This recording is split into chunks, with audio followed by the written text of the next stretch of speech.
Қайырлы күн, миллениалшы оқырмандар.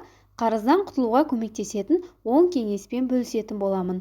Алдымен видеоны көрмес бұрын осы видеоға лайк басып, видеоны соңына дейін қарауларыңызды сұраймын. Өйткені бұл видео сіздер үшін өте пайдалы болмақ. Ал ендеше бастайық. Бүгінгі күн қарыз бен кредит тақырыбы өте өзекті болып тұр. Өкінішке орай, халықтың басым көпшілігінде қарыз бен кредит бар. Сол себепті осы тақырыпта видео түсіруді жөн көрдім. Осы постым арқылы бір адамға болсын пайдам тисе, мен үшін үлкен бақыт.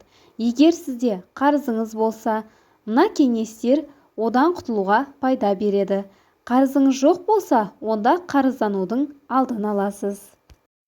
Ең бірінші, бұдан былай ешкімнен қарыз алмаймын деп уәде беріңіз. Сіз қарыз алған сайын қарызыңыз көбейе береді. Сол үшін жаңа қарыз алмау керек. Қарыз туралы көп ойламай, керісінше табыс туралы көп ойлаңыз. Қарыз қатты алғыңыз келсе де, алмаңыз, шыдаңыз. Керек ақшаны жұмыс жасап табудың жолын іздеңіз. Айлық табысыңыздың 10%-ын қайырымдылыққа жұмсаңыз. Сараңдыққа салынбаңыз. Өйтсеңіз, өмірдің өзі оны сізден бірнеше есе қылып алып қалуы әбден мүмкін.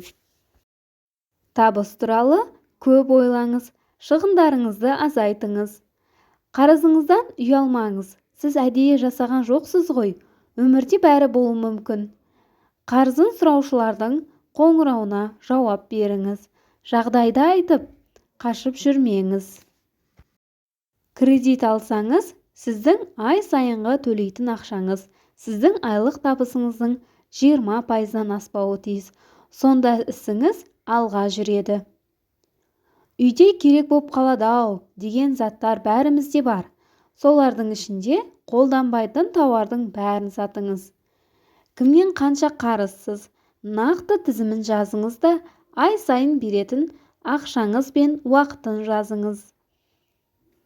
Қарызды аз-аздан бөліп қайтаруға келісіңіз. Егер көп адамнан қарыз болсаңыз, осылай жасаңыз. Көп дұға жасаңыз. Алла өзі қиындықтан шығуыңызға көмектеседі. Қазір мен төменге қарыздан құтылу дұғаларын жазып қоямын. Өзіңіз бір оқып шығып дұға жасаңыз. Осы видеоны көріп қана қоймай, практикада қолданыңыз. Біліп тұрып оны қолданбасаңыз, ешқандай пайда болмайды.